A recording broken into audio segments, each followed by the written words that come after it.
This is a burning platform, and it's a burning platform. One reason I hope we've dramatised to a degree in the Health Committee, and we will go on dramatising, that is to say that if the system doesn't change in the way that's been advocated for all of those years, it will simply run out of money.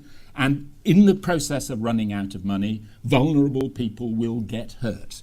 So there is an urgency, what we call the Nicholson Challenge. The only way of meeting demand placed on the system is a fundamental reimagining of what services need to look like. The Nicholson Challenge I describe as an economic challenge. The other element is a quality challenge. In most of the acute sector, most of the episodes of care are delivered to standards that we're broadly comfortable with, and sometimes, quite often actually, delivered to standards of excellence that we can be genuinely proud of.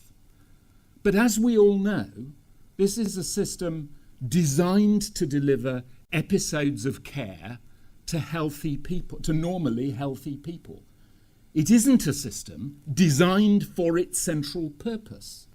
The purpose of health and care, if you look at the majority demand, both in terms of the resources used and the individuals attending health and care services, they're not normally healthy people who need a transaction around an episode of care. They're people who have long-term requirements, who, in more cases than not, when they sign on to this system, they sign on to it for the rest of their lives.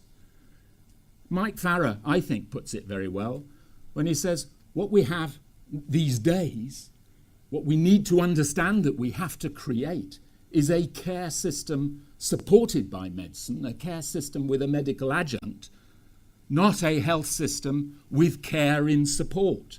If we dramatise the threat, what's the response? Well, I have a phrase I like to use, which is that we ought to go in for a re-ablement programme, a re-ablement of commissioning.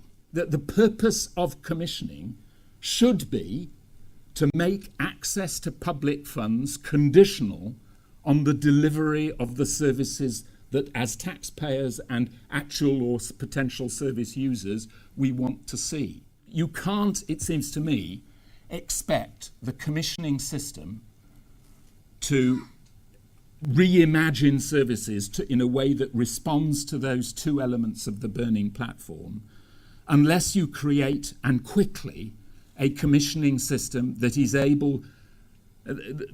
fit for the purpose of redesigning services on the basis that it's a care and support system with medical support, not a medical system with care somewhere there when you need it. Which is why within the committee we are developing the thought that the health and well-being boards are the best place within the system to seek to develop that cross-system, integrated, joined-up view.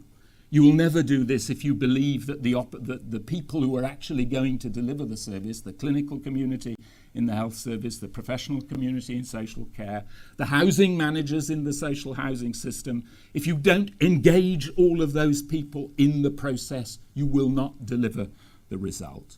But also, the health and well-being boards have other advantages. They have political roots. They're engaging the local political community in decisions about the health and care system, re-engaging the political community in the health service for the first time since 1990. I remember discussions with Ken Clarke all those years ago.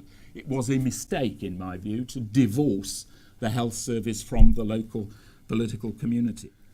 By bringing in health and well-being boards with their local roots, with the clinical engagement, with the cross-system view, you're also importing something else, which is a culture, as Paul quite rightly said, in out of local government, which is much more used to looking at alternative service providers than the Health Service Commissioner community has been.